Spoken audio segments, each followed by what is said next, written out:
O meu pai, Benjamin Scolari, jogou futebol, mas jogou amadoristicamente. Jogava no colégio, depois jogava no lugar em que morava, mas ele não queria que eu me tornasse jogador de futebol, porque entendia ele que eu, como jogador de futebol, eu perderia muito de uma identidade que ele queria que eu tivesse na vida como um cidadão comum, como um cidadão de uma outra área.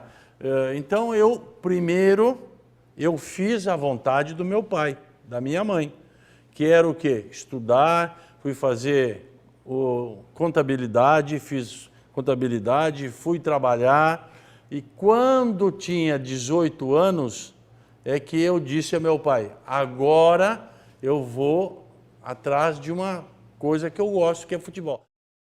Eu nunca trabalhei com o intuito de ser o técnico da seleção. Sempre trabalhei fazendo o melhor para o meu clube, para o clube que eu dirigia. E depois aconteceu com a seleção. Mas na década de 90, nós conseguimos aí muitos títulos com as equipes que nós trabalhamos. Às vezes a gente era criticado por ter um estilo de jogo, mas cada um tem uma performance, uma ideia, uma imaginação de como montar a sua equipe. E se a equipe que foi montada consegue atingir o objetivo, mesmo criticado, é válido e é importante porque consegue-se aquilo que queremos. Joga-se bonito quando a gente pode jogar bonito. Joga-se bonito e se consegue objetivos, às vezes não jogando aquilo que muitas vezes a imprensa admite como bonito. Para nós técnicos de futebol, técnico de futebol, digo que jogar bonito é jogar equilibradamente e conseguir o objetivo. Se nós não conseguimos o objetivo final, que é a vitória, é o vencer um campeonato, nós podemos jogar bonito, mas não fomos objetivos. Então, o jogar bonito passa muito por pessoas que estão no estádio, por pessoas que narram, que vivenciam os jogos, por imprensa, mas por nós técnicos, por mim, técnico, eu digo, eu quero jogar bem, razoavelmente bonito, mas com objetivo. Mas eu havia trabalhado com o Romário nos primeiros jogos e entendia que, dentro das características que nós tínhamos de equipe, ele não seria o jogador que era como tecnicamente fantástico, mas dentro de uma equipe nós teríamos que fazer alguns ajustes que nós não tínhamos jogadores para jogar daquela forma. Então optamos por a não ida do Romário, outras questões de extracampo não influenciaram em nada, e chamamos o Ronaldo, porque o Ronaldo vinha de lesões, mas eu tinha uma equipe comigo que trabalhava na parte de medicina, que me deram as condições de que o Ronaldo estaria nas suas melhores condições na Copa do Mundo, porque eles garantiram. Eles olharam o Ronaldo, o joelho, fizeram os movimentos que queriam. Solicitamos à Inter de Milão que nos mandasse o Ronaldo um mês antes da Copa do Mundo, para que a gente o treinasse aqui, ficasse ele mais à disposição dos nossos fisioterapeutas, dos nossos preparadores físicos. Eles nos ajudaram e nós confiamos na palavra do nosso médico, que disse: o Ronaldo vai estar na sua melhor condição. E foi o que aconteceu. Surgiu porque nós nos tratávamos como uma família. Muitas vezes nas palestras eu dizia: olha, vocês não façam isso, não façam aquilo, deixem que eu vou fazer, deixem que eu vou tomar pé desta situação. Se vocês tiverem algum problema com alguém, deixa comigo, eu resolvo. Então nós fomos, eu era o pai, eu era a pessoa mais velha, e eles foram acreditando e foram, nós fomos formando um grupo muito maior.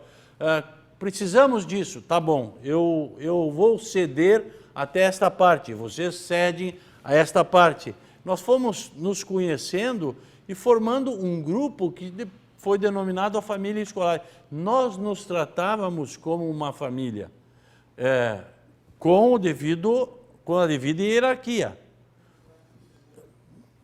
Ok? Mas a gente se tratava como uma família. Então, existiam muitos pedidos especiais, existiam situações que eu fechava os olhos, existiam coisas que eu tinha que cobrar e eu cobrava, exigia e tinha respaldo. Portanto, foi se formando esse grupo e até hoje, quando em algumas oportunidades nós nos reunimos depois da Copa do Mundo, uns 7, 8 vezes, para confraternizar, continua a mesma coisa. Continua a mesma coisa. Eu estava preocupado. A gente, no dia anterior, uma final de Copa do Mundo, praticamente não tem como dormir, a gente não tem que estar imaginando jogadas, imaginando a equipe, embora já tenha trabalhado, já tenha definido, mas passa muitas coisas pela tua cabeça.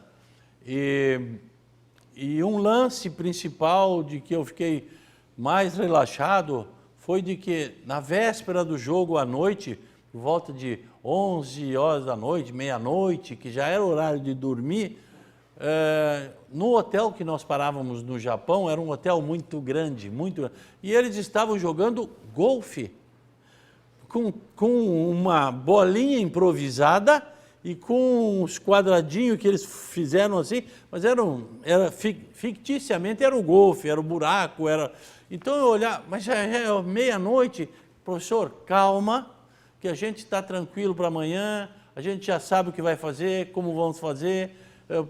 Professor, calma, calma. Então eu fiquei parado, assistindo, brincando, e aí fui relaxando para o jogo do dia seguinte. Mas claro que eu estava preocupado. E também porque a seleção alemã tinha grandes jogadores. Oliver Kahn, Miroslav Klose, o Ballack, que não jogou, felizmente, um grande jogador. Então, assim, a gente se preocupou, sim, mas passou os detalhes. O Rudi Völler era o técnico e a gente tinha um respeito até hoje um respeito muito grande por ele. E os jogadores entenderam a mensagem de que nós teríamos que ter um respeito muito grande, mas teríamos que ser Brasil, com qualidade. Quando pudéssemos, quando conseguíssemos ter a nossa tranquilidade, nos impuséssemos à Alemanha, fizesse a Alemanha ter mais dificuldades que o normal. E foi o que aconteceu no jogo. Nós fomos aos poucos, tivemos uns 10, 15, 20 minutos de uma dificuldade, depois fomos aos poucos, normalmente jogando com aquilo que sabíamos, como sabíamos, e ganhamos o jogo. Nós jogamos 2, 3, 4 partidas e fomos ganhando posições. Classificamos na primeira etapa, vencemos a segunda etapa, depois as oitavas de final, fomos para as quartas de finais, vencemos também. Não jogamos muito bem, mas atingimos o nosso objetivo, era passar a semifinal. Na semifinal, ninguém até hoje coloca o assunto, mas eu coloco para ti, nós não tínhamos nem o Neymar, que era uma das peças principais, e continua sendo uma das peças principais do Brasil, e nem Thiago Silva, que era o nosso capitão e que era na zaga a pessoa mais importante da equipe, porque era, além de capitão, comandava o setor defensivo.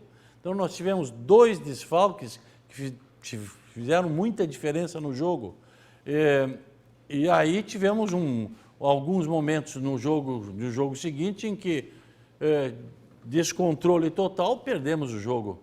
Mas nós não estávamos jogando mal, nos outros jogos anteriores não estávamos jogando muito bem, mas estávamos razoavelmente bem ganhando os jogos que tínhamos que ganhar. E aí faltaram 2 jogadores principais, mas não é por isso que nós tínhamos que perder o jogo. Não é porque faltaram os 2, porque tínhamos 23 jogadores, tem os outros que têm condições também. Perdemos porque a Alemanha foi muito melhor que nós e mentalmente superior de 100 a 10. Então foi por isso que a gente perdeu, mas a gente não vinha jogando mal, e aí tivemos ainda o debacle, os 2 jogadores, 2 principais jogadores fora. Minha estratégia foi de que nós olhamos a seleção da Alemanha, entendemos que com a colocação dos jogadores substitutos do Neymar e do Thiago, que foram os jogadores que nós colocamos, nós estaremos preenchendo tranquilamente os nossos posicionamentos e trabalhamos naqueles 3 dias anteriores ao jogo com esses jogadores para que eles tivessem o trabalho não igual, mas praticamente idêntico aos jogadores substitutos e que nós fizéssemos uma partida de acordo com aquilo que nós víamos da Alemanha. Surpreendentemente, nós fomos surpreendidos, como se diz na realidade, pelos 3, 4 gols, assim, um atrás do outro, em minutos. E aí, tudo aquilo que a gente trabalhou desmoronou.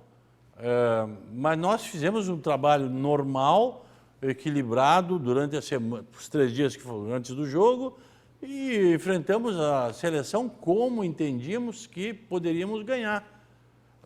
Infelizmente não aconteceu.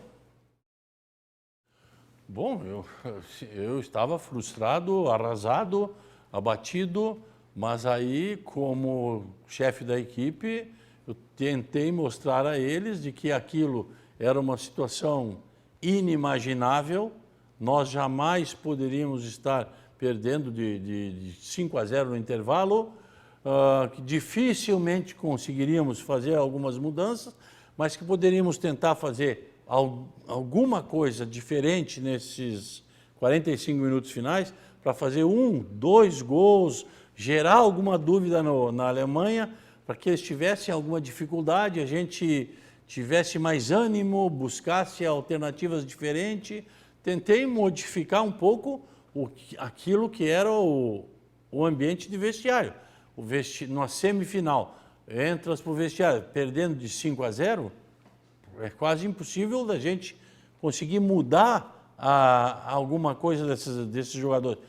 Mas a gente tentou fazer o possível de equalizar aquilo tudo e tentar fazer com que eles mudassem algumas atitudes para fazer com que a Alemanha errasse ou se permitisse errar e nós aproveitássemos.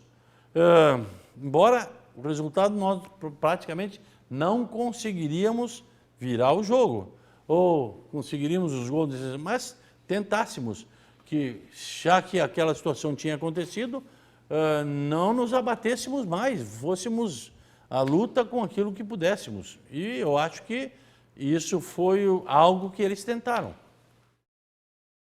A mim não mudou, porque no futebol ganha-se e perde-se.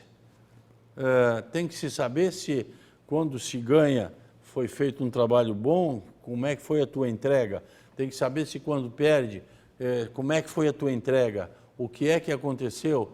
A gente tem que procurar saber tudo isso para depois, então, se colocar para responder algumas coisas. Eu diria para vocês que a popularidade como pessoa, como técnico consagrado, eu não perdi, porque vence-se e perde-se.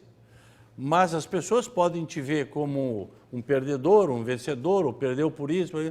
E isso não muda muito. Tu tens que ter a personalidade de saber que o teu trabalho foi o melhor que tu podias fazer naquela oportunidade. E isso eu fiz. O estilo do Tite sempre foi um estilo... Ele é calmo, tranquilo. Desde quando jogava, ele era um jogador de meio campo, muito técnico, bem técnico, com todas essas atribuições, calmo, tranquilo, sabia se colocar em campo para ajudar a sua equipe.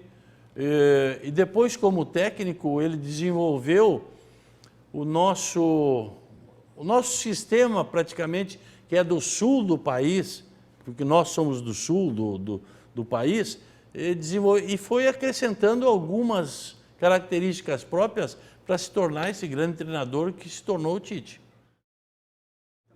Não, e quando ele entrou na seleção, a seleção vinha de algumas dificuldades na classificação para o Mundial, e ele organizou da forma como ele sempre trabalhou e melhorou a seleção e foi dando a sua ideia de como jogar a seleção.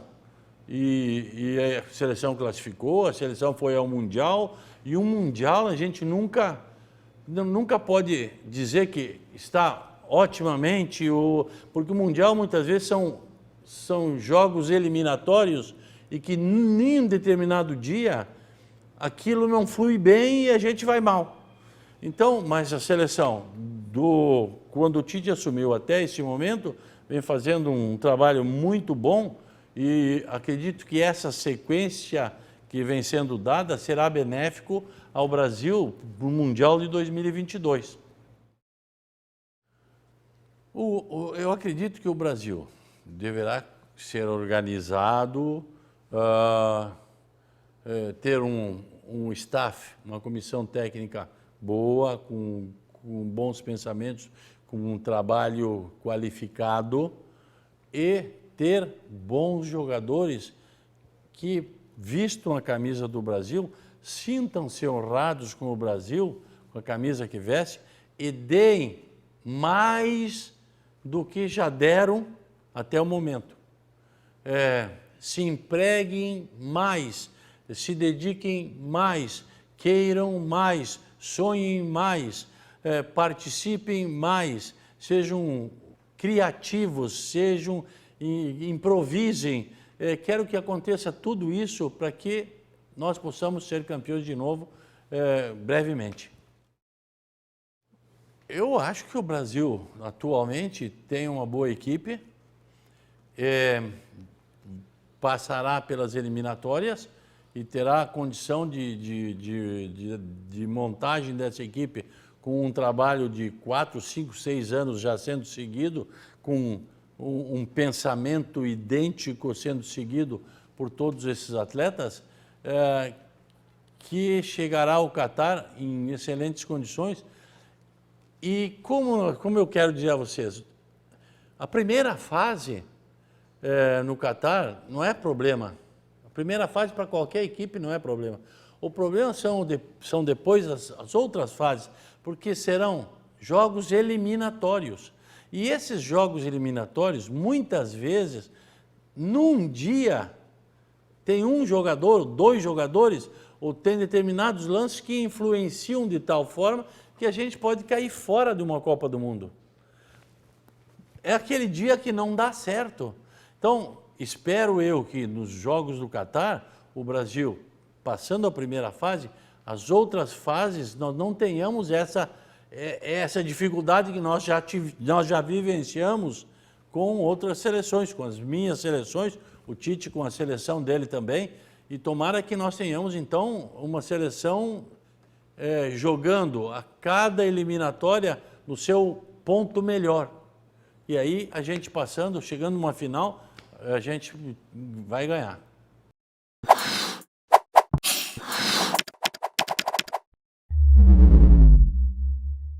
Ya que nos encontraste, no nos pierdas. Suscríbete a nuestro canal de YouTube de Telemundo Deportes.